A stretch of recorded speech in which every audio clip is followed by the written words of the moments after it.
Okay, so this is the September 14th Old Farm District Neighborhood Association meeting.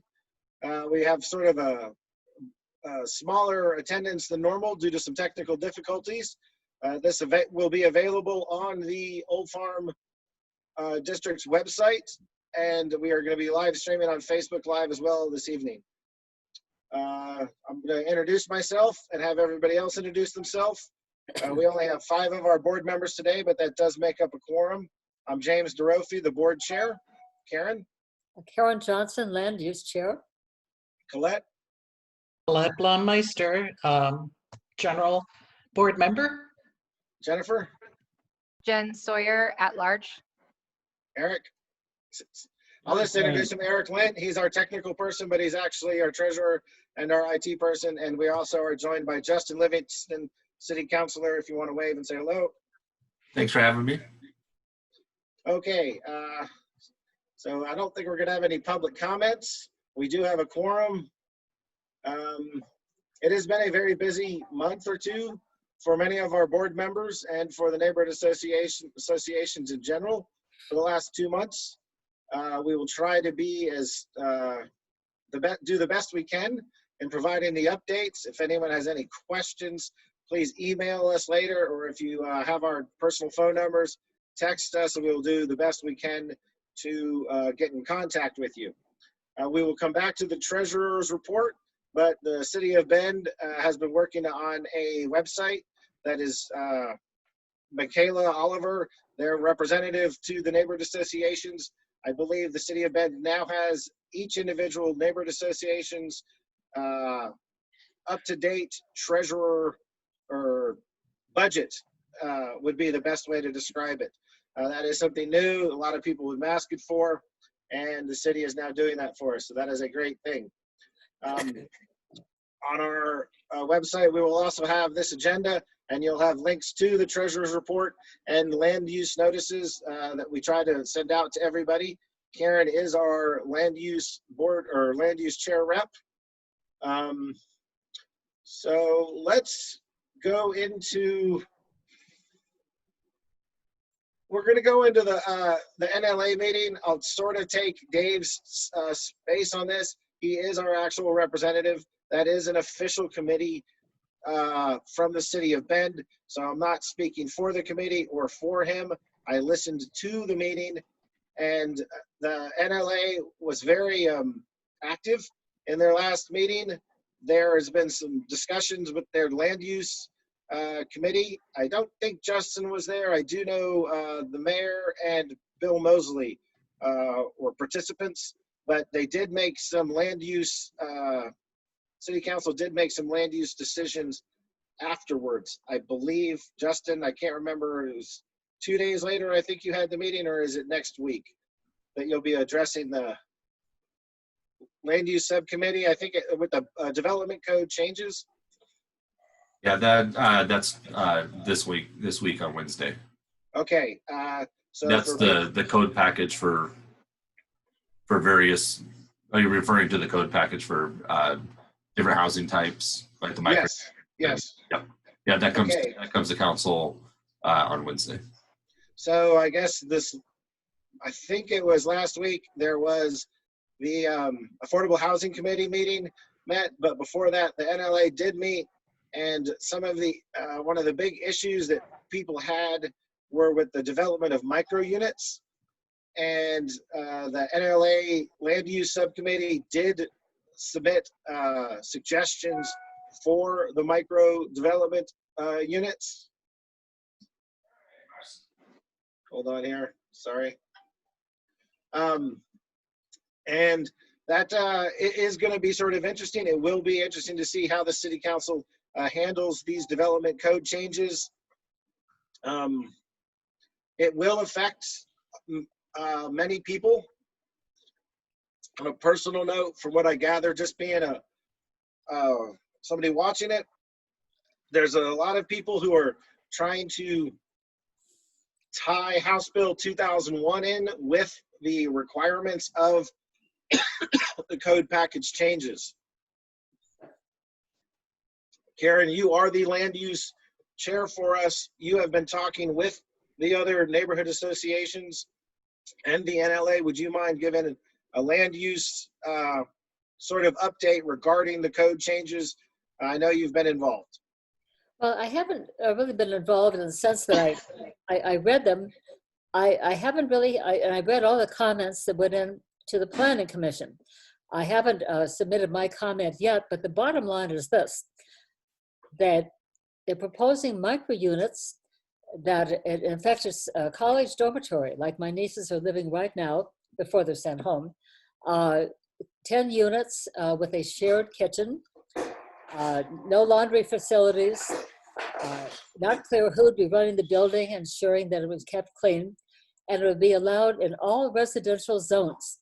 Planning Commission recommended that it not be allowed in RS, but that's just a recommendation. What in fact we have is someone could take down the house next door and build a college dorm next to me. Some people are concerned about that. They're also concerned because across the country, these experiments have not been entirely successful. And in the written testimony before the Planning Commission, several of those were mentioned.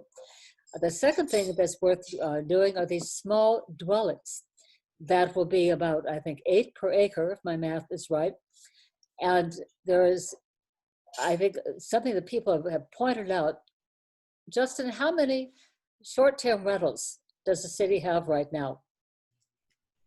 I don't know right off the top of my head. Typically, we would get an update in the fall, but last I heard, I think it's 700 something. Yeah. And some people I've talked to are wondering, you know, if we want to have density, and if we're going to preserve our farms and our forests, that's a given. And people are prepared, I think, to take some cut in living or the value of the property for density, but they're wondering why we still have short-term rentals when that used to be affordable housing, and why they don't eliminate short-term rentals. That's comments that I've heard from people.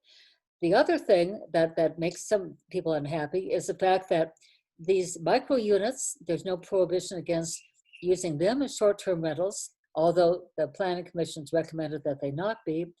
And these small dwellings, there is no prohibition against using them as short-term rentals.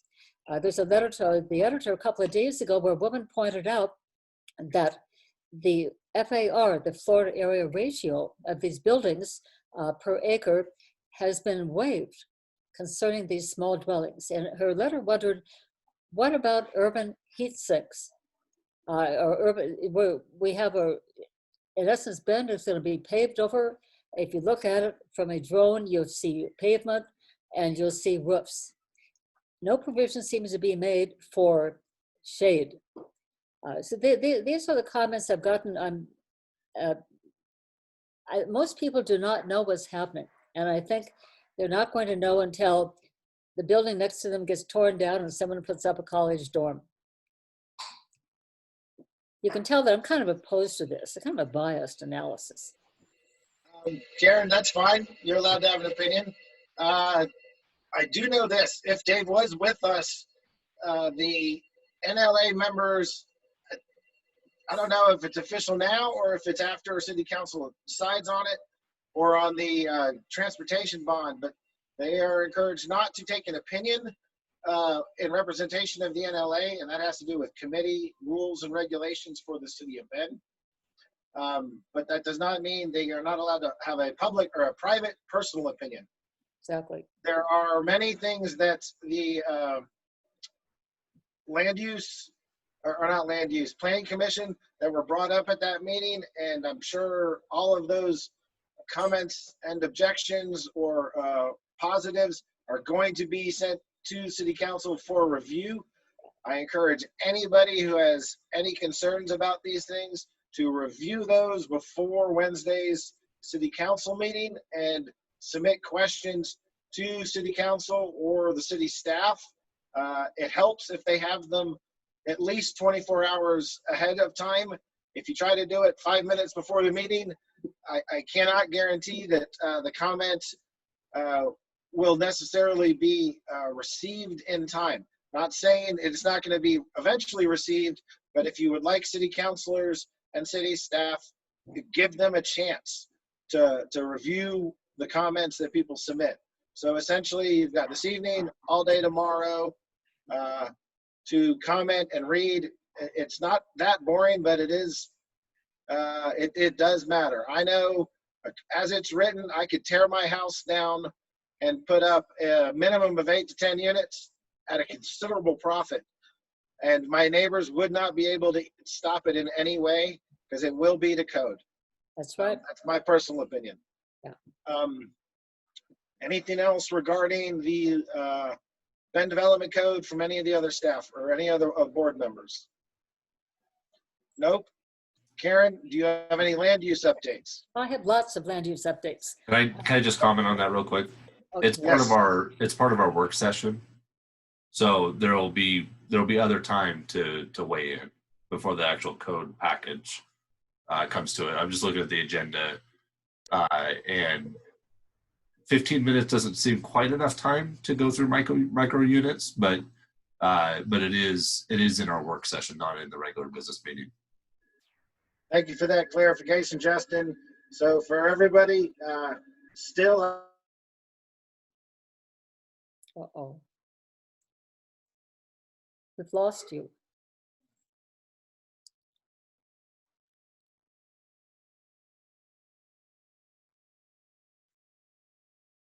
James warned us earlier that he's been having internet issues.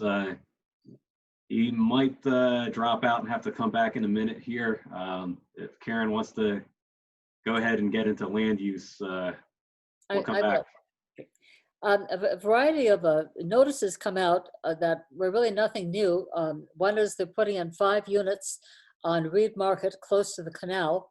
Another is the eastern development that's going in across from the high school. They submitted an application to conform their roads to the transportation system plan that came out. I have read the entire TSP, and I'm writing a report on it with comments. I've talked to some people about it, but I don't think most people have read the 700 and some pages. That's the advantage of being retired. You can do this. The main concern, I think, is the fact that it makes it easier for cars, easier for people to drive. And there isn't much emphasis on mass transit. For mass transit, like you're talking about $176 million bond, $8 million is devoted to mass transit. They're proposing to put hubs, transit hubs up and down 3rd, for example.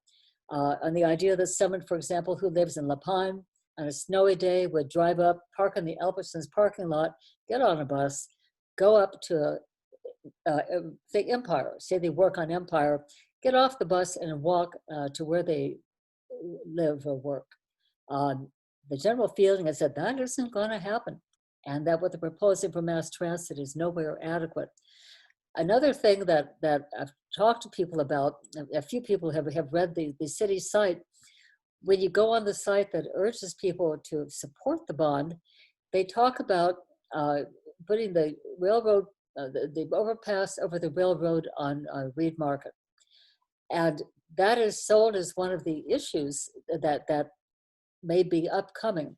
When you look at the TSP, they have it divided into 3 sections: near-term projects, middle-term projects, and long-term projects. The Reed Market overpass is not part of the near-term projects, it's in the middle projects, and even then it's not to build it, it's to do a study to figure out how in the world they would build it. So those are, I think, some concerns that people are talking about, and I suppose there probably will be comments on the bond, or I'm not sure how that's going to go. But that's my take on it. One thing that is really exciting, look, at least for me, and poor Justin is going to get a copy of this, 40 pages, a serious proposal to try to save trees in Bend, complete with a very good legal brief, if I say so myself. We'll see what Mary Winters says. I'm going to personally deliver these.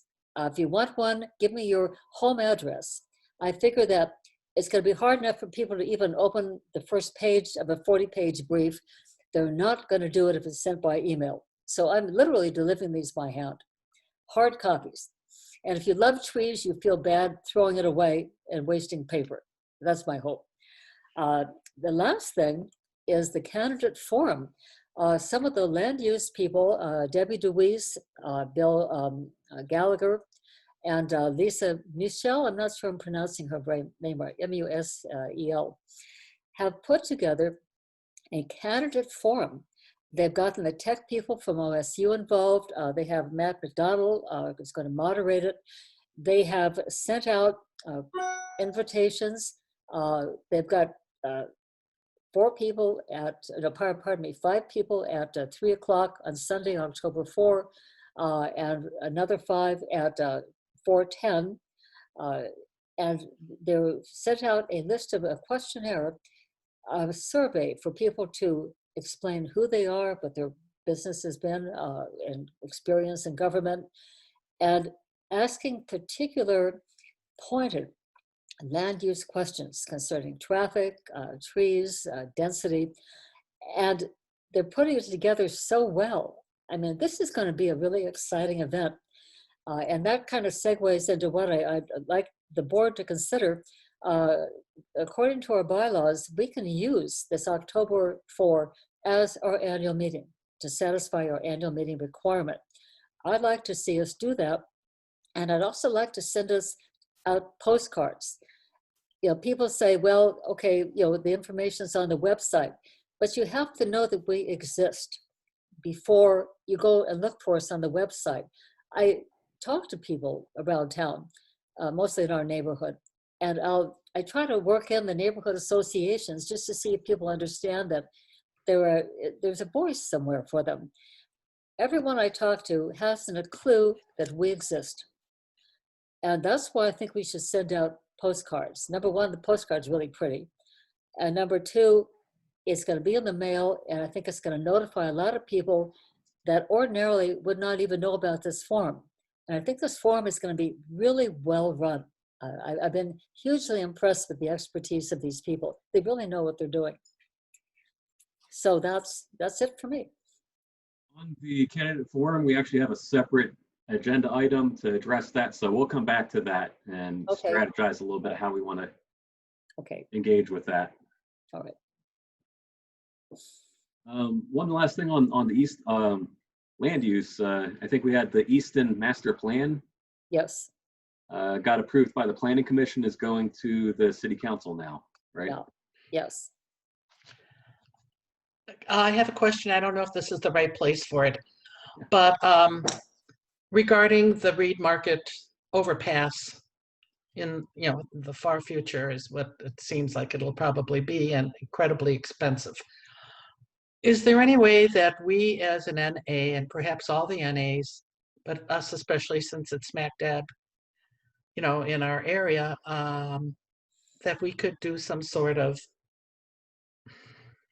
I don't know what the right wording would be, but something to the City Council that would have our opinion on this, and perhaps say that we would very much appreciate the city examining all potential to talk with the railroad regarding this, and have that as a first priority.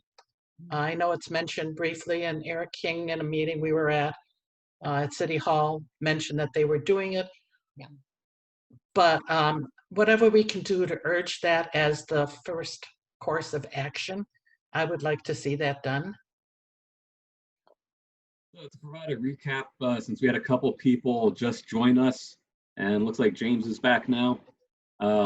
Karen went through the land use update, and in doing that, she recapped changes to the Bend Development Code and the proposed general obligation bond that's going to be referred to the ballot this November. We talked about the Reed Market overpass, and that's what Colette was just bringing up, and proposing that the board write a statement to the city regarding a position on that. Thank you. I'm not sure, this is sort of tying in with another topic, transportation, but and Justin, I have to ask you, has the official language of the bond gone out yet, or will it be on the voters pamphlet Yes, no? Yes. So the official language is out there. Yes. Yeah. So the council voted. The last. It was the. I think it was the last meeting in August to put it on there, and then the official ballot title and everything, along with a resolution, stating that the council wouldn't actually exercise anything until 2022. So no taxes would hit until 2022, and then it also established an oversight committee for the bond projects, and so I think that oversight committee would probably be the appropriate place to direct some of this information or request that the overpass be, because I think right now, I think in some of the preliminary scheduling, I think it's like year 8 of the bond for when that project would start. That's right.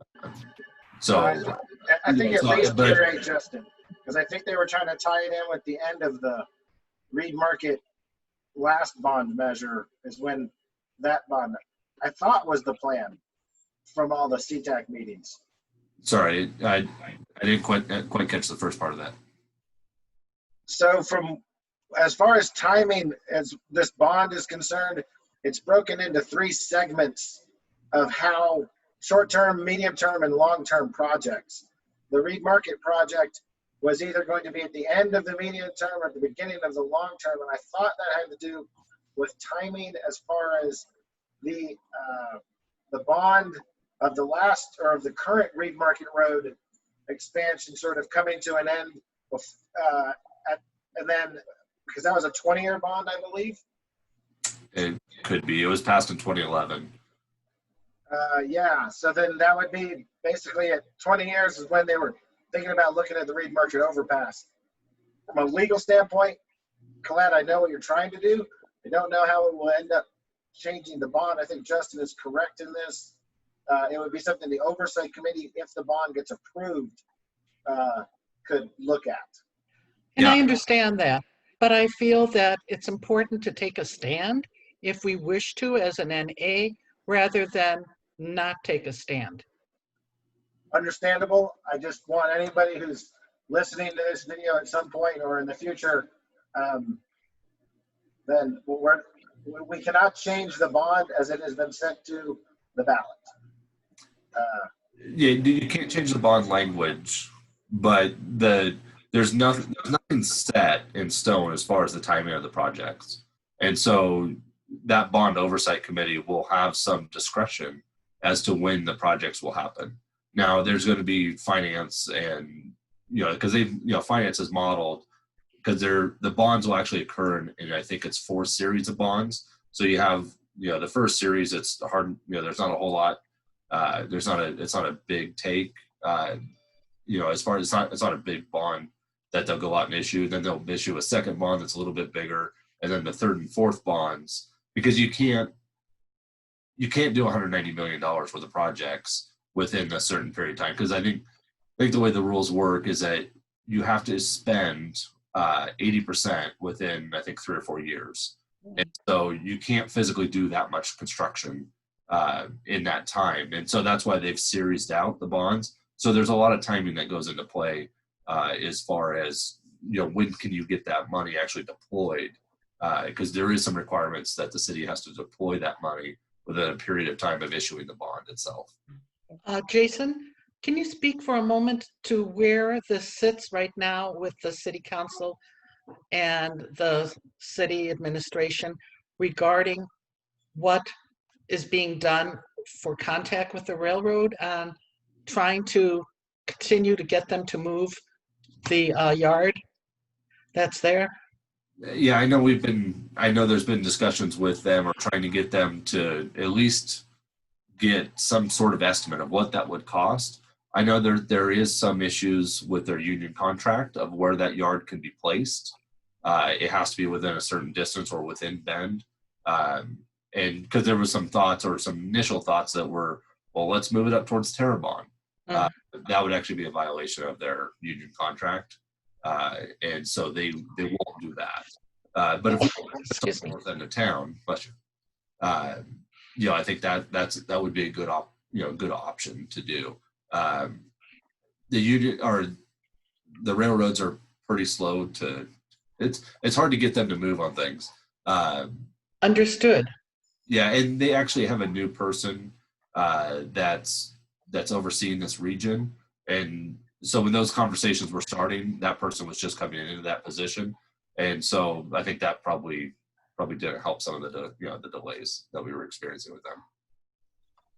But there is a continued effort. Yes, there is. Yeah. Well, If we do an overpass, it kind of makes that issue moot. So. If I can just interject two more things about the bond.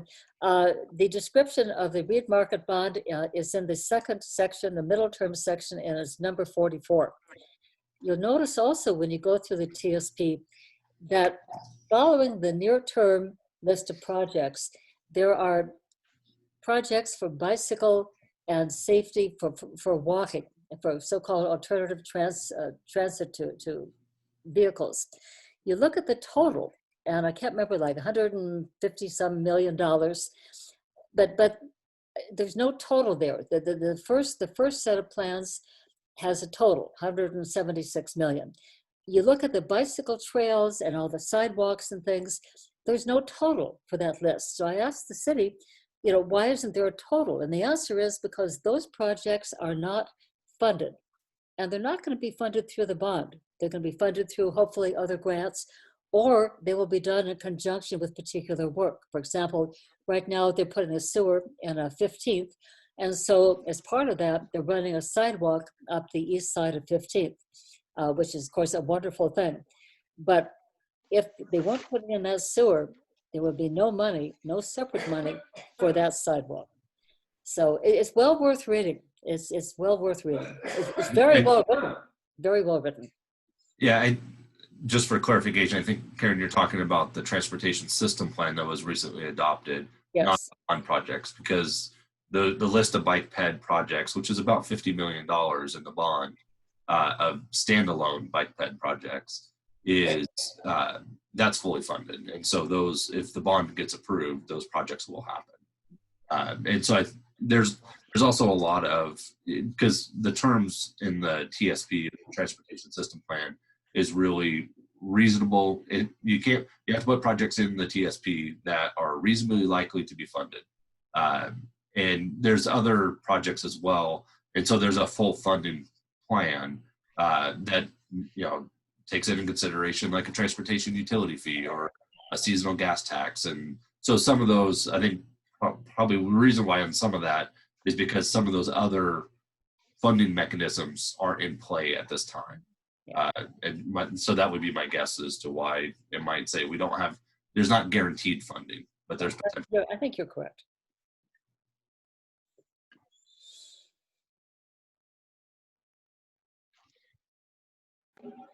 Karen, any other land use notice, buildings, things like that? I don't know. Yeah, you were gone. I don't know if you saw. I'm publishing my proposal for. Yeah, no, I saw that. I actually I have a backup phone that I'm watching on Facebook Live. Okay. But I'm going through 3G on that, so I can't be a part of the meeting and then go down. And I'm doing my best with the tech, but I'm very mad at Ben Broadband. It is a personal statement, not a statement from the neighborhood leadership or neighborhood association. Anyway, I'm done with land use. Okay, if that's the case, Jen, would you like to do a NART update? Sure. NART is starting to get active again. We have our first meeting this Thursday at 3 o'clock. And we're just all kind of kicking up again. And That's all I got. No, that's fine. This really is a NART for everybody. Is the Neighborhood Association Roundtable. It is an unofficial committee that of the neighborhood associations to sort of meet, talk, chat. I wouldn't say behind the scenes because they're open to the public, but it's just sort of unofficial meetings. So there are no minutes taken or anything like that. It's just sort of a chat group would be legal standing of NART versus the Neighborhood Leadership Alliance, which is an official public committee meeting where notes, meetings, and agendas must be published for citizen involvement. Jen, you have a scrunch to your head. Oh, that just happens now. I'm sorry. It's just that's what I look like now. I will say this though, on behalf of NART, I think across the board, for those of you who are joining us across the board, all 13 neighborhood associations are in dire need of more participation, especially from different demographics. So 90s babies, 80s babies, 70s babies. Like, let's get some young folks to those meetings. So if you're on here, chat to your friends about neighborhood associations and get people involved. You just made me remember something about the NLA meeting. So one of the things that came up was there are a couple current neighborhood associations that rent storage space. So that storage space with other neighbor NAs. If I am all for it, if we could have one place to put all signs, information like that, and then as board members come and go, we could just say, here's the keys, here's the code, here's all the signs. It would greatly facilitate that. I would like to do a vote of the board if we are for that. I cannot imagine it will be much money, but no matter what, I consider it a necessity at this point, because every time we have a board member leave and another board member go, I mean, literally we've been storing all of this stuff at our individual homes. And yes, we are volunteers, but we do a lot of public communication for the city. I think we need to have all of that stored somewhere that the entire board can access when it's needed. So I put this to a vote. Yes, no, we'll just do a show of hands. I am for it. I'm for it. Okay, that is a unanimous decision. I will, with Dave, contact one or two of the NAs that wanted to do that, and we'll figure out where it's going to be. I think they already have the storage shed. It literally is just a question of coordinating with them. Yeah. So that was a reminder that I remember. Hey, Karen, do you still have slow down signs available to the community? Yes, I do. I have about 30. I haven't gotten Okay. any messages that that people need them, but I get an address, I deliver. Okay, and are we still doing that through the Old Farm District website where they can fill out a form and try to acquire some of those signs? Yeah, okay. So that is an affirmative by Eric. Okay, next on the agenda.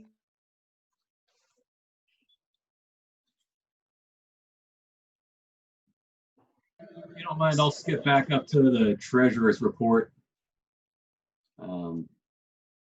It's a quickie. No new purchases. We have over $12,000 in our budget, so we can afford postcards. We can afford storage facilities. No problem there. So that being said, this is going to sort of be a on topic, off topic. So let's go to, I'm going to do a real quick Southeast Bend area plan update, as I sat in on that for Butch. He's technically still our representative. They went into great detail regarding the polished development across from the new junior high park. I cannot remember the name of it right now, on 15th Street. They had a very long presentation at the Planning Commission a couple of weeks ago. If anyone is interested, please go on to the Planning Commission's website and check that out. It was a very, very good presentation. I personally have some issues with it. I'm not going to go into those. I encourage everybody to look at that. It will be going to, I believe, City Council for approval. I believe the Planning Commission did approve it. I had technical internet difficulties that evening, so the last 10 minutes I got kicked out of. But one of the big concerns that the Planning Commission discussed, but I still think they approved it, was the concept of having these new neighborhoods come along, but the current infrastructure is not there. So for instance, that neighborhood is going to be built, it's going to be lovely, it's going to be walkable, but it's not going to be walkable to anywhere. They're waiting for the elbow to be annexed in and the elbow to be developed in order for them to have any sort of convenience or commercial or mixed use or anything like that. And I believe 2 or 3 of the planning commissioners expressed concern that it seems every time a new development comes along, everyone keeps getting told, oh, well, phase 4, phase 5 is when the commercial comes along. And that's sort of what happened along Murphy Road. Basically, there's going to be a few hundred homes built, a park or so, and then it's going to be the next, and then the next, and then the next, before we start seeing, I believe the city's term for it is complete neighborhoods. Same deal with Stone Creek development. I think we might have lost James again, though.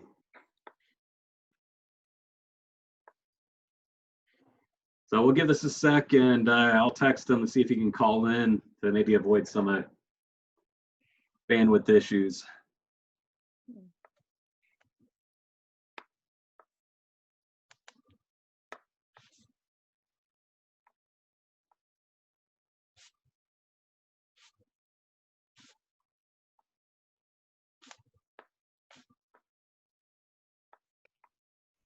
That, what James was talking about, that planning commission information, did he say that was a video?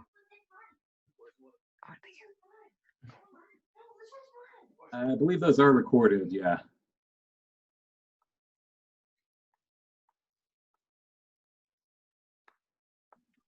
Am I back? Yes. Can you hear me? We got you, yep.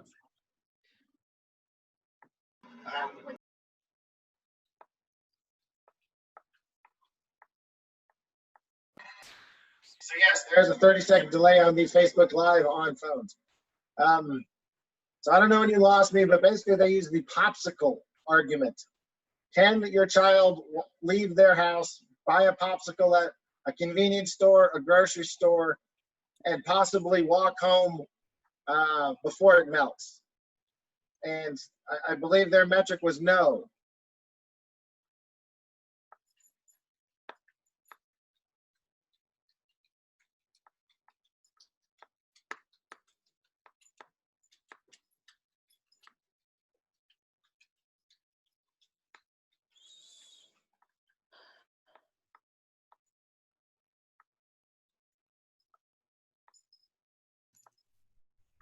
Hey, Can we James, all if you- just, can if we you're all watching- write in Ben Broadband and let him know that their service is crap?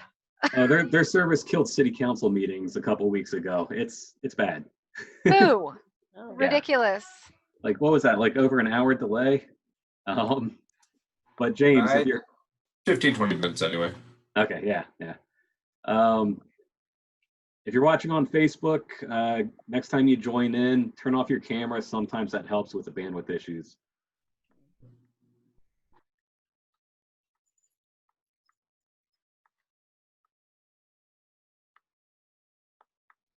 I think we'll try to round out this conversation before we move on to the next, but if this turns out to take a minute, we might just go ahead to the next.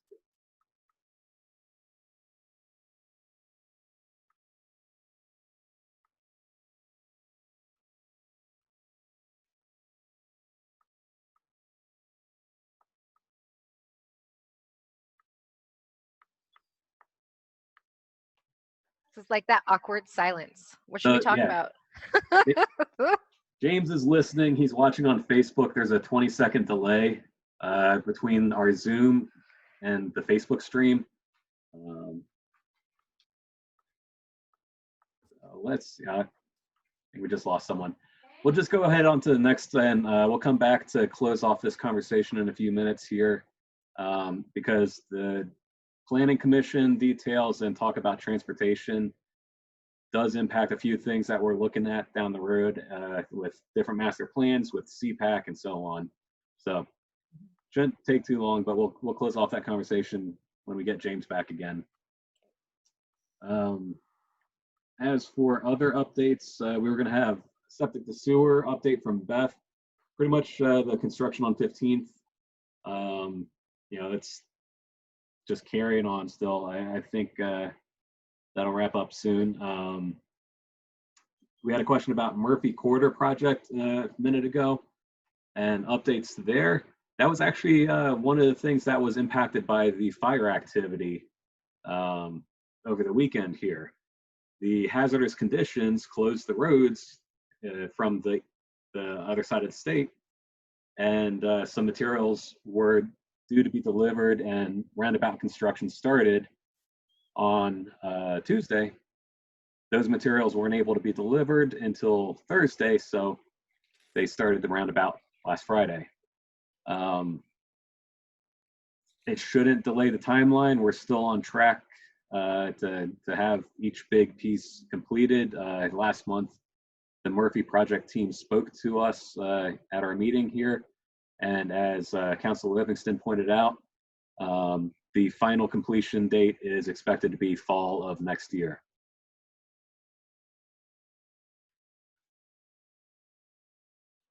I think we've covered all of the regular committee reports, so give us a moment and see if we can get James back, and we'll get into the meaty topics of election season campaign events.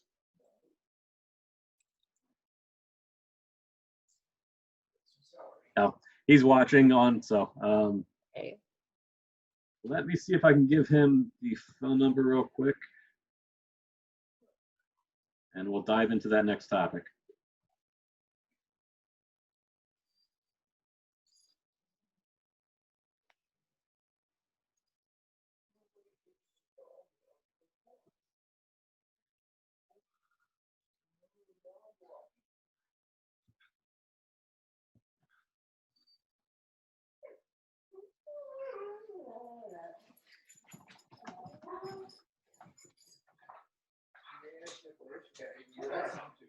Okay, so we've got two big events coming up with campaign-related activities. Now, neighborhood associations receive funding from the city. That means that we're constrained in what we can do in terms of political activity. We do not make endorsements or recommendations or anything like that. That applies whether we're talking about city council candidates or something like the transportation bond. We can individually have opinions on these things and speak in our personal capacity, but the neighborhood association does not make endorsements. That said, we do want to have a healthy civic conversation here. And we have a lot of very important topics before us, like land use, as Karen mentioned, and the direction that Bend grows, and transportation, and all these different things that neighborhood associations deal with. And these kind of things don't get that much coverage in the daily newspaper stories. We want to be able to have conversations that go beyond that. There's going to be a ton of different campaign events where you'll get to know the candidates. And it's a little different this year. It's not going to be in person, but that means you get to watch from home and get to know and get a feel for these guys. So the neighborhoods are taking part in this, having Zoom-based candidate forums. We've got two big ones coming up. One is going to be sponsored by Mountain View Neighborhood Association. They are the largest neighborhood in Bend. That's pretty much north of Highway 20 and east of Pilot Butte. They have a lot of apartments, a lot of lower income housing relative to other parts of town. They have a pretty broadly representative slice of Bend. So as far as neighborhood associations go, they are pretty active. They're really on the ball, and they have a good engaged membership. So they, on their own, organized a candidate forum, and this is going to be a traditional candidate forum where it has moderated questions. When you sign up to be a part of the forum, you can submit a question of your own, and that can be selected and presented to the counselors. I think they have everyone except for one of the Gadfly candidates has responded. So this should be a good event. It'll be a chance for you guys to get questions in about things that you care about. I think James is trying to join again. But this one's going to be September 28th in the afternoon, I think 5 to 7 p.m. There are 4 different positions for city council. Each one of those are different seats. So that means there's 4 different people who are going to be city councilors after this election. There are only 2 incumbents this election, so that makes that kind of unique in terms of elections. So I think there's 10 candidates altogether. So there are competitive races here. You guys do have a choice. And that means you have to learn about what the different positions are and who appeals to you. So they're trying to give you the opportunity to engage and get to know these candidates. Full disclosure, I'm helping Mountain View orchestrate that on the technical side of things. So I think that'll be a good one. And then the Neighborhood Leadership Alliance, which is the official coalition of all 13 neighborhood associations. It's effectively a city committee composed of the neighborhood associations. It's a little more formal, a little more, well, being a little more formal, it has more rules applied to it, but it also does have more resources. So these guys are holding a candidate forum of their own on a Sunday. And I believe it's scheduled for only an hour. The format will be a little different. So the land use chairs or land use representatives before NLA have created a questionnaire. That questionnaire is going out to the candidates, and then a moderated discussion based on those questions will be held live.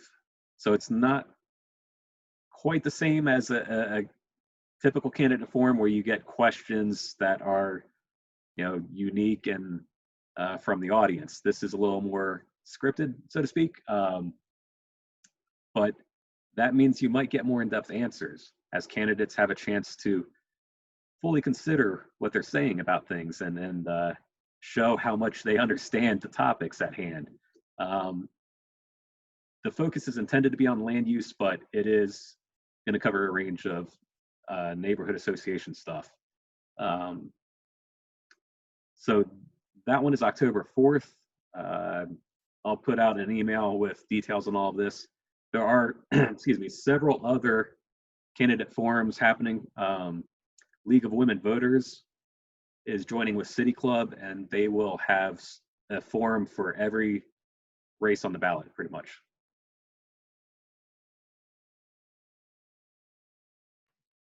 Outside of that, I would encourage everyone to reach out to the candidates themselves, their campaigns. Every one of these candidates, they're super busy, but they are responsive. So whatever side you're on, whoever you like best, it doesn't matter. Just reach out to everyone you can. They are happy to talk to you. They'll typically make the time. Might not always be right away, but they will reach out. They'll make contact with you. So don't be afraid. Everyone is eager to be available. Eric? Yeah. The long list of City Club, League of Women Voters forums, are they on the website? Could you mention that, where they can be found, perhaps? Yeah, I'm going to send a newsletter later in the week with a roundup of all the events, because we've got a lot of stuff going on here. Okay. And would you add into that the City Club forum on September 17th at noon, which is on voting? Yep. And we've got Nancy Blankenship as one of the speakers, Dr. Chris Stout, somebody who is a political scientist, and we have a local Bend activist named Malia Parker. Yep. As the And panelists. moderated by Jamie McLeod Skinner, I believe. Yes, it is. So that's kind of an overview of the two big events that we're looking at here. Now, as it affects Old Farm Neighborhood Association, now that we have James back, I was stalling for time a bit. Our discussion is, how can we hold a general meeting in the age of coronavirus? Technically, we can use these events in lieu of a general meeting, because our general meetings are typically educational, informative things where we talk about septic to sewer or the new park going in on 15th. There's no real requirement for what the content has to be for our general meetings. So this could be considered a general meeting for the purposes of meeting bylaw requirements. That said, we could just hold another meeting. Not as concerned about trying to meet the city's requirements of a general meeting. I believe they extended the capability or requirements like another 6 months. I'm more concerned of having a general meeting for the actual purpose of getting the people in the Old Farm District on the same page. Right. So I'm trying to think about this. So if we did, this is just an idea, we could think about it, possibly like a board meeting that we record that needs to cover topics, email it out to everybody and say, here's what we're going to be discussing, here's why we're going to be discussing it, here's the candidates that we want to have, and then have a follow-up meeting online and say, this is going to be our general meeting. I don't know if it'll work, but so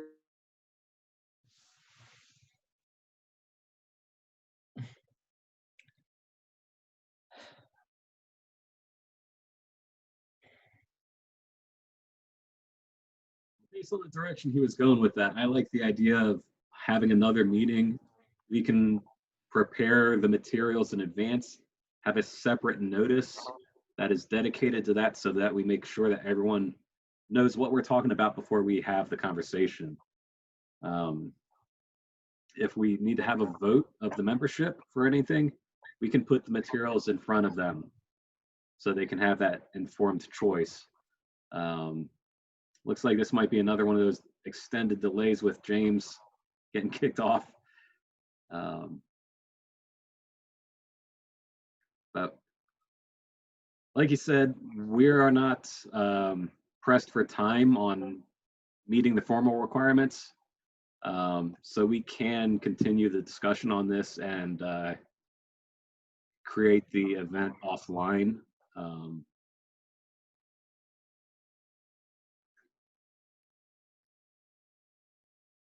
So yeah, looks like James is having difficulties. I send him the phone number. He can call in that way, but I think he might just listen from here on.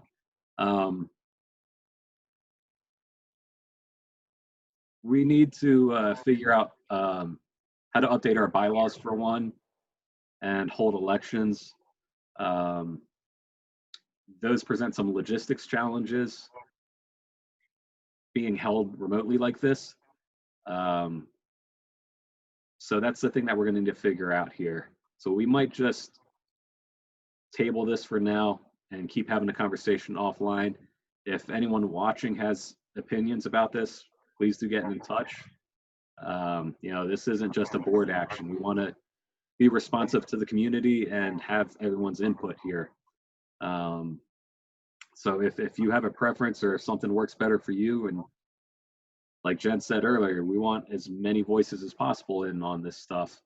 So please do get in touch. I think we're gonna figure this one out offline here.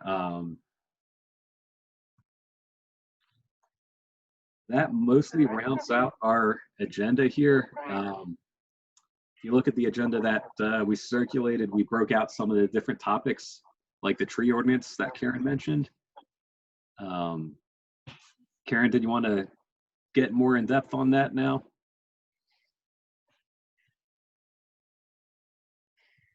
Oops, looks like you're muted. Yeah, it's going to be interesting because the reality is that the Bend Tree Code is illegal.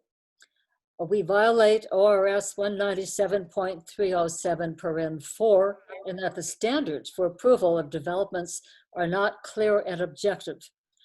2 developers have already caught on to that. Polish Homes and JL Ward have, in the last developments and last filings that they did, have flatly said this code is no good. It violates ORS 197.3074, and we're not going to do it. It really came home to me. Actually, they wrote good briefs. I used the briefs in my report. You have something called Skyline West across the river, about hundreds of trees. They proposed to take them all down. My understanding is that one of the planners said, can't you just save a few around the periphery? And Polish said, no, and you can't make us, and we're not going to do it.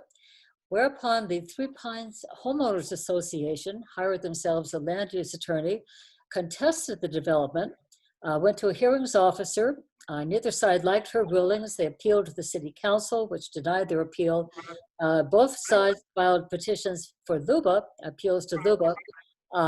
Then it started, I think, calculating the cost, and ended up with a compromise. They're going to save 27 of the old significant trees, plant dozens of Austrian black pines, and that's all in my report. And what really bothers me, and I notice this in my report, people shouldn't have to hire a lawyer and sue to preserve trees.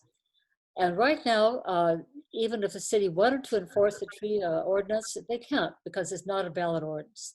And what I've done is, for the last year and a half, talked to planners around the country. I've got an account with the American Planning Association.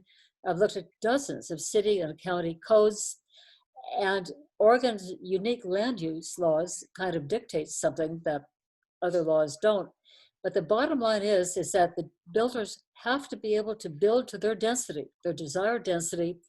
And the only way that they're going to be able to do that is if they have more room.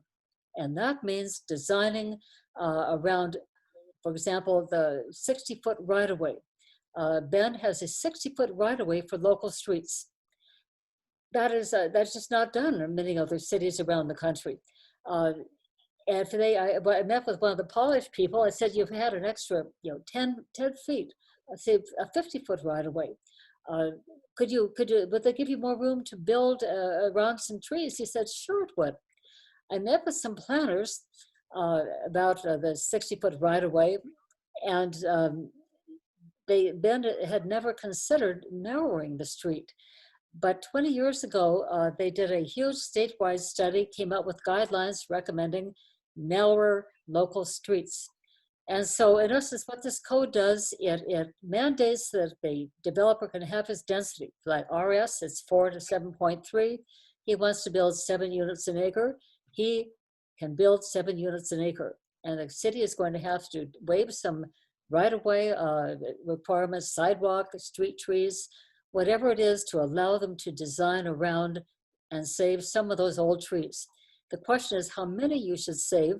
Again, it has to be clear and objective standards. I've adopted the Portland City Code has a formula for the trees on property and how many must be saved and the criteria. I've adopted that formula for my proposed legislation. Given this all said, I'm going to send copies of this to Polish, to Hayden Homes, and ask them to support it. We'll see what the response is. I'm also sending it to every candidate, asking them to support it. And I think I've mentioned to you before, I'd contacted Mary Winter about it. I asked if she could review it or have one of her staff review it, and she properly replied, code is written by staff. And, in essence, please, don't bother me more. She's going to get a copy of this also. To me, there's a certain urgency about it, because naturally you'd want to appoint a committee. And you'd have a select committee. It takes months to advertise positions for the committee, to set up the committee. And then they would have to do about 1.5 years of research to get where I'm going. I'm going to take the position that they should just adopt my code. And if it doesn't completely work out, they can always change it later. I'm not optimistic. So there we are. last time that the city of Bend actually enforced the tree ordinance on the books? They can't. Have they tried? Well, yes. And this is, I talked to one of the planners about the Skyline, West development. My impression is that she actually asked Polish to save some trees. And the answer was, this code is invalid and we're not going to do it. And the only thing that's saving 27 of those trees across the river is the Three Pines Homeowners Association lawsuit. So they know it's unenforceable. It's not enforceable. If we're going to protect any trees, we need to get something on the books that work.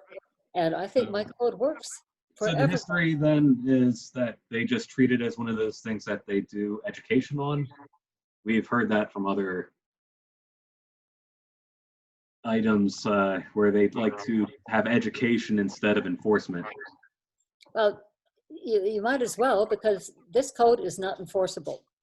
And you can ask politely. If they say no, the trees come down. We need to put an enforceable code on the books. And I'm asking the developers to support it. But it's mandatory, so we'll see. Don't forget you're giving the developer something too. Didn't hear that. What? Can everyone Like, hear we've me? got James back. What? I'm back. For the sake of the meeting and politeness to society, I am only going to vote and listen. I cannot guarantee communications. This is an issue of the world we are currently living in with technology, and it sucks. So James, since you were out, did you want to revisit anything to do with having a meeting, a general meeting? Do you want to hold that offline? For the sake of people, I will hold it offline. I apologize to the world. I have a question. You said you're running this by Mary Winters, Karen? Yes, I'm going to. Okay. Can we support the tree code by sending in supportive emails to Mary Winters? No, and when I asked her before, several months ago, to volunteer to read it, she made the appropriate response, and that is that the direction comes from City Council, and she's a city attorney. She cannot work on anything that does not involve City Council, because that's her job, to do legal work relating to City Council matters. So no. I don't, in my opinion, she could not. We're going to have to ask the City Council to make a political decision and support this. Did we ask her about the validity of the existing tree ordinance? Well, yes, and that's why I'm hoping that she will read my brief. Before, when I emailed her, I said, the code's being challenged, and she said, no, the code is not being challenged. And if she reads my brief, about 15 pages of it, I cite every place where either Polish or JL Ward is in fact contending that this code is not legal. And So if we were to get a city councilor to put the question to Mary Winters, is the existing tree ordinance inadequate? Is it enforceable or not? If it were to be challenged, does her professional opinion consider it?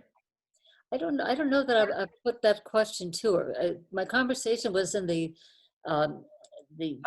I'd just like to lay bare the fact that it's inadequate. It seems like she's kind of ducking that question. Well, yeah. Well, if I were her, I'd duck it too, because City Council hasn't given me any direction or any interest that they care about saving trees. And if I say it's not enforceable, I'm going to have to drop what I'm doing and start drafting a new tree code, which means for me 18 months of work. So if I were her, I'd take the position that no, it's just fine. That's what I'd do. I think, if I may add here, sorry, Justin. Yeah, no worries. Go ahead. In speaking to a lot of the community members of the town, a lot of people are frustrated about the loss of habitat in this community. People come here because of the wilderness and whatnot, and the landscape and the beauty of the natural spaces that we have here. I think we're going to shoot ourselves in the foot if we continue to pull out all this habitat and turn it into like this sprawling, not sprawling because we have the UGB, but this concrete jungle that does not belong in this space.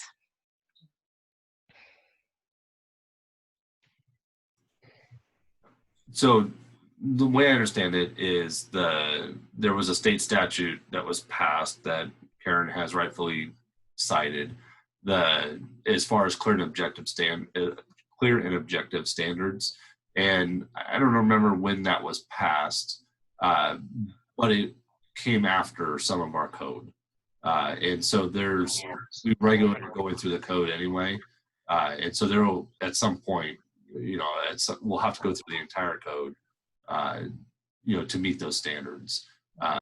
That's a process. We have one code writer, one full-time code writer. And so maybe we can contract Karen services. I don't know. But I sent it to Pauline also. It's going out to all the planners. Yeah. So honestly, I know we've talked about this for the better part of 12 to 18 months.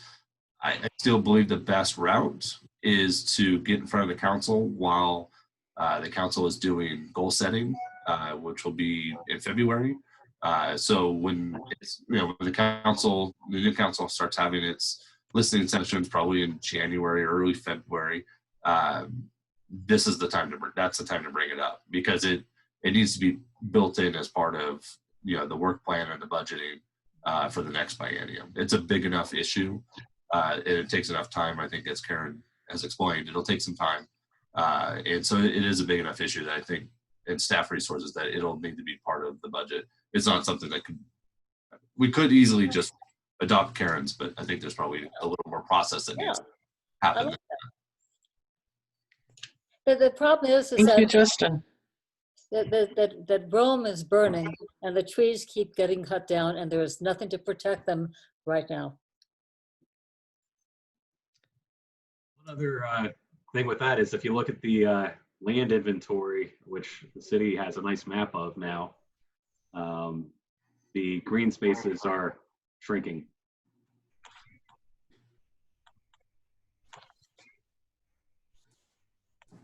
Yeah, I will say that there are, it's one of the either unintended or not, it's one of the consequences of Oregon's land use system, is that we force a lot more density in our cities in order to protect rural farm and forest. And to get that density, sometimes the urban canopy needs to change. I don't like it, but unfortunately it is kind of the system that we operate under, and we just try to work within that. There's a lot of things about the land use system I don't care for. So that's one of them. Let me ask you something, Justin. If a good portion of the neighborhood associations decided that they wanted to challenge Oregon's laws, could we take that to Salem? You can always lobby your lawmakers, absolutely. But if you're saying challenge, that would infer a court case. I think you would have to have standing. And I caveat, I'm not an attorney. I'll let Karen talk about standing, but I don't know what would actually give you standing to do that as a neighborhood association. That's an interesting issue. The homeowners association has standing because the development bordered them on three sides. Whether someone in our neighborhood would have similar standing, the standing issue was not raised, as far as I could tell in the briefs. So I can't answer that, but it's something I can research. Yeah, I don't know the answer to it, but I think it's probably something that, awesome hat, James, but probably something that needs to, would have to be figured out. Yeah. But you can always lobby for new laws, absolutely. We take a different approach, because the type of construction here is like wham bam, thank you ma'am. There's no foresight into what is being put down onto the ground, and the compaction of the soil and the loss of habitat. It is heartbreaking. Read in 15th, it's heartbreaking to drive past those areas right now. And I I cannot even describe the frustration for those of us who have been here for a really long time. Even some of the new transplants, just so frustrated with this lack of foresight. Why can't we just mix up the type of residential units that we have to save more space? It seems like that would be the best route, is to not do this tract style homes and focus more on higher priced units. And then also, yeah, sorry, Eric, Just go to ahead. jump in there, like that's exactly the thing that we had with the intersection at Reed Market and 15th. Mhm. Is a previous developer was considering that lot, and they proposed a change to be able to have mixed use development there. The city approved that, saying like, yeah, that's great. We'd love to have mixed use development, have like some, floor level retail and living units on top, and it makes it more attractive. You put more uses on that same number of acres. They couldn't make it profitable. A couple years go by, now these guys bought that land and they are just doing bottom dollar houses, throwing in whatever they can to maximize returns. So it's just kind of lousy economics. Now that said, regulations can influence what happens. I just have to comment on this because I got to hear it. But so Jen, some people are upset with the current areas, but if you look at other parts of the country and code, the balance is density versus sprawl, and that's both extremes. And there might be a medium that can be found at a state level. The question is, how can we take state standards and make them at a city level more plausible? We have a better chance of changing or how the city deals with it. Because I've been around this country and lived in enough areas, sprawl is horrendous. Infrastructure costs are even more than what we have. And I can name city after city where they're trying to figure out how to build roads and they look to toll roads. I mean, like, the arguments are even longer over bigger numbers and still less gets done. So it's sprawl versus what's going on now. I don't like what's going on now, but I think we can possibly change some of Ben's code. So like what Eric said, what is initially approved by the Planning Commission and City Council isn't so easily changed. That I think is a possibility. Justin, I'm sure, has his own opinions on it, as does every other city councilor. But that's the battle. Yeah, I get that. And that's, to add, like, it feels like that's our only choice. It's just one extreme over the other extreme. But if we could find a happy medium of being able to preserve some of the, what's that, Eric? That's exactly what's so great about Karen's proposal, is because it allows that swap. You can take a little more out of the street to save the trees.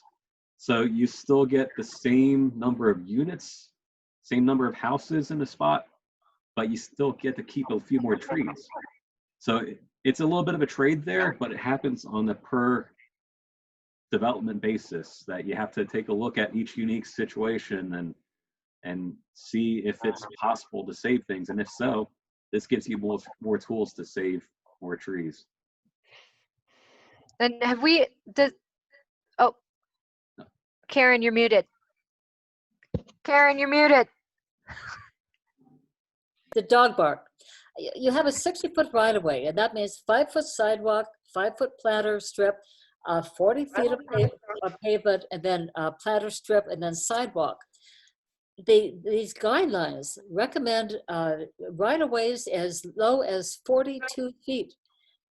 We could do the tools. We have the tools to design around some trees and save some trees. I talked to an engineer about, in fact, this law is on the books right now. If anyone wanted to do it, they could design it and request a waiver from the city. I talked to one of the engineers at Sun Country about how easy it is to get a waiver of any of the public standards, or public improvement standards. He said it's virtually impossible. And so part of my code is I make them give the waiver. You see how popular that is. Yeah, it honestly, and that's a good point, Karen, because that's a lot when I've brought this up, because I think alternative design standards should be a thing. When you look at some of the neighborhoods that I don't know if you could build today, but the pushback I get from staff is, hey, it's people can propose alternative design standards, and then it's up to the discretion of the city engineer. I don't know anybody that's gone through that process, or I don't know if they know that that's available, because they don't generally seem to build that or even attempt that. So what I've been trying to push for, and success, so far unsuccessful, is okay, let's give a couple design standards in the code and say you can choose what you want to do. And I think giving those alternatives would be a really positive thing for our neighborhoods, to give a little more character in each of the neighborhoods. Tomorrow, I'm going to deliver you a copy of my code. I'm going to walk it into the city hall. Hopefully you've got a mailbox there. They'll let us know. We have, the city staff will let us know when there's mail there. I haven't been in City Hall in 6 months. Well, once, I guess. But so they don't really have a good way to get us our mail. But City Hall is closed. So send me your home address. All of you, send me your home address. And Right. I bought 40 envelopes, and they're going out tomorrow. Still do digitize it, or if you have it in PDF, still do send it. No, I will. I definitely will. It's just I'm Okay. kind of cynical when it comes to emails with 40-page attachments. Yep. Yeah, eyes glaze over, and especially if I'm looking at it on my phone. I have a question for the board. I still have the I suppose blueprint from Kathy Austin that we proposed to the ward property. Can we send that in to City Council just as a look at what's possible type blueprint? Maybe. I think next steps from here is going to be every one of you guys beating the streets and getting us publicity. Done. If you're going to NART, tell everyone else about this stuff. Get it on their radar. Put that ordinance in their hands and tell them why you think it matters. From there, we can, build some more awareness around this issue and take it to the media if we need to, or see what other groups we can work with. There's several groups in the local area that are concerned about this on all sides. So we can do the legwork and talking to other people about this and talking about why this is a good thing for developers and on the environmental side. Okay. One quick question for you, Karen. Did you send us a PDF of this already? Yes, I picked. Actually, more ink right now. They're printing. I'm making 40 copies, and pick them up tomorrow. And they're going to email me the final PDF at that time, and I will send that out. But Perfect. I'm not optimistic that it's going to be read. It's long. Listen, let's be optimistic about. I need something to be optimistic about right now. So we're okay. going to be optimistic about the tree Okay. ordinance. That's We'll take great. the Thank you, best pictures Karen. out of it and put some nice captions on it or something. We'll find a way to get in front of people. Do we have a summary of it? Did you make a summary? Is that a thing? Oh, you mean of the code? Yeah. Oh, yeah, sure. I have a cover letter that is Okay. 2 pages and it summarizes everything I'm proposing. And that will be with each one of these books. Wonderful. Thank you. Jen, on a non-positive note, but just in a realistic of politics, we may want to really try to hit up the whatever city council gets elected and go with their mission statement and whatever goals they create for February. It's not positive. I mean, it's not what you want to hear, but if we go at this current city council and let's say, we know 2 of them are not going to be there. So it no, would just, what he's trying to get at is that you have council goals, and that kind of sets the tone for staff. So next year, they're going to set goals again, and that's when they get to say that this is a priority. Now, it might not mean that, they're going to say just adopt Karen's plan, but that's how you get it on staff's radar, that this is an issue that they should be looking at. And then lets the city spend time and man hours looking at this. So Essentially, we just need to be pretty noisy and pretty Yep. feisty. talk to all the candidates. You don't know who's going to win, but you want them to say that this is a priority and get it set in council goals. And Eric has a good point. When I had that meeting with the planners, one of them said, I don't see what the big deal is about saving these trees because we're planting street trees. And of course they are, but they're not planting 100-year-old ponderosas. And that's the issue. Yeah, half of Seems like those street trees are dead in my neighborhood. So Yeah, Right, yeah. because of the compaction of the soil. Is there anything about the compaction of the soil in the tree ordinance? Yes. Okay. Yes. That's another problem with these big trees. They are hard to preserve. You have to have a huge tree root area. You have to put fence around it. You can't grade around it. You can't pile stuff on it. It's not easy to save these big trees. It's a problem. Justin, just for clarification, you had sent out a chat. I thought the city can do a moratorium if the infrastructure is not current to handle the new development. Yeah, so if this actually happened 15 years ago or so in the city of Sisters, they didn't have the sewer capacity, and they did have a building moratorium.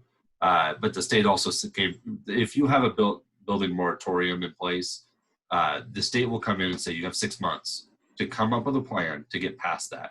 You cannot limit development. So, but that's to come up with the plan. Yeah, you have to get out of the building more, whatever is hindering that. There has to be a legitimate reason. You can't just, like the city of Boulder says, they put a cap on building permits. They just say we're only going to build so many houses. Period. But if you get in that and we build, I don't know how many they build. Say it's 500, and if you can get into that and they go through that in 6 months, then they're done. The state of Oregon would not allow something like that. Well, I'm just curious, and I understand they don't allow us, but if this transportation bond fails, then the can is getting kicked down the road again for the southeast side of town for what almost every person who actually lives here considers necessary infrastructure before we allow 2,500 more units or 4,000 more units and a shopping center to be built. So, I mean, would that not be part of necessary infrastructure plan? So you could not have an actual moratorium. What you can do is require those as offsite improvements. So when the development does their transportation impact analysis and they say, okay, you're now tipping an intersection or a roadway into failure, you now have to pay developer to improve that to be able to accommodate for your development. So that's still not a moratorium. That's not saying you can't build these houses, but if you're going to build them, you have to pay for this infrastructure. And that's city council decision? Well, depending on what type of land use application it would be. If it was, if it's a type 3, type 4, definitely a council. Well, I'm just looking at the annexation to the UGB of however many acres the elbow is, or Stevens Tract is going to be. Yep. So council does have purview over the annexation agreements and the annexation process. That doesn't even go to planning commission. That just comes straight to council. And typically you would do that along with your master plan.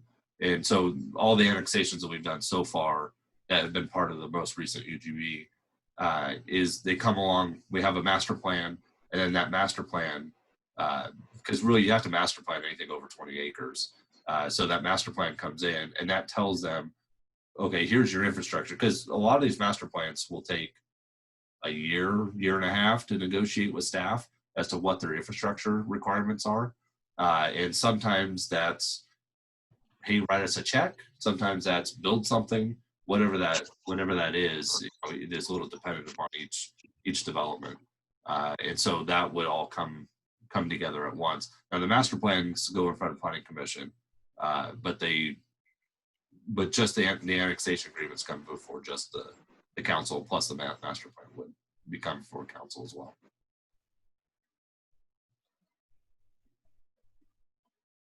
It's going up and down. So it looks like we've gone through the agenda with time to spare. That's, I think, the first time in a long time. Anyone have questions out there in the audience? We kind of skipped over public comment due to technical difficulties. Yeah, there is a comment in the chat. It says, so that means the builders are free to continue building, increasing density at will. No, because there's zoning, and there's zoning across the entire city. And so what they can build to the density in which that zoning for that property allows.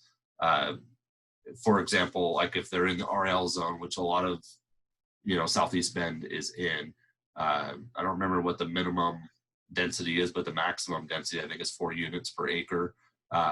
The RS zone, which is what you see a lot of single family detached housing or attached housing in, that's, I think, that's 4 to 7.3 or 7.4 units per acre. And then the RM goes beyond, 7.4 to, I think it's 8 or 10 or something. And then the RH, which is more of your high density housing, which where you see, you'll see apartment complex. I think that's 24 to 48 units per acre. You actually can't, just because of site constraints, most RH can't be built to the maximum density. So in a roundabout way, there is a maximum number of housing units that can be built based on zoning. So zoning has a de facto number. We're far from that. Justin, if 3.8 modifications pass, it doesn't matter anymore because the micro units and the small dwellings will be able to go in RS and RL zones. And that's kind of the issue. And I don't think anyone in the city outside of maybe 100 people understand what's coming down the road. Yeah, no, I would agree with that. House Bill 2001 pretty much allows for duplexes, triplexes, I think even fourplexes within the RS zone, within all residential zones. On the micro units were not part of the House Bill 2001 package. It's all being kind of lumped in our code package together, but it's not required by the state. That's right. But if I didn't watch the planning commission, but my understanding of the planning commission is that they said do not put micro units in RS and RL zones. So I believe that's probably the recommendation that's coming to us. The thing is that I have a copy of 2001 and I've read it. Yeah. And indeed, you can put duplexes or triplexes, but these many dwellings, these small dwellings are going to be, I think, 8 per acre. And that's not required by state law. So why are we doing this? That's a debate that we'll look forward to on council when that code comes in front of us. But I think it's a reasonable question of, yeah, why? And particularly the micro units, I think that changes. I think they're counting them as, I can't remember if they're counting them as a quarter or a half unit to get around the density calculations. Yeah.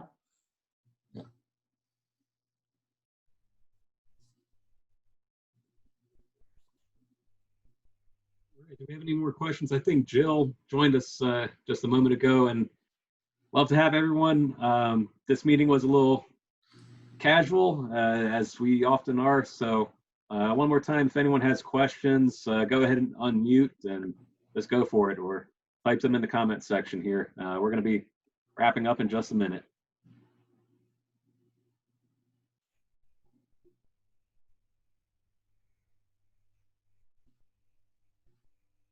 No? All right. since we did have some technical difficulties about getting a newsletter out to everyone in time, we're going to try sending a newsletter out later in this week, hopefully. That'll recap all of the events that we talked about with like political candidate forums for the city council races. We'll have details on how you can be involved with that and submit questions for the one or watch along with the other. We are going to talk amongst ourselves as a board about how to hold our next big meeting. And you guys will get details about that in advance. If you guys have any input on how to do that, please do get in touch. Hit the contact form on our website, and that'll come to us. So I think that's it for today. If no one else has anything. Thank you, Eric. Thank you, everybody. I say again, I miss you guys. I mean, this is just not the same thing as being in person. And what's fun is I bought all this video conferencing equipment. So when we get back to having in-person meetings, we'll still be online. Oh, But at least we'll be together. All right. So just a reminder, this is going to be available on Facebook if you guys missed part of it. You don't have to have a Facebook account to see it. And we'll see if we can put it on YouTube too. We had some issues with that. So see you guys next month. good night. Thanks. Have a good evening. Cheers.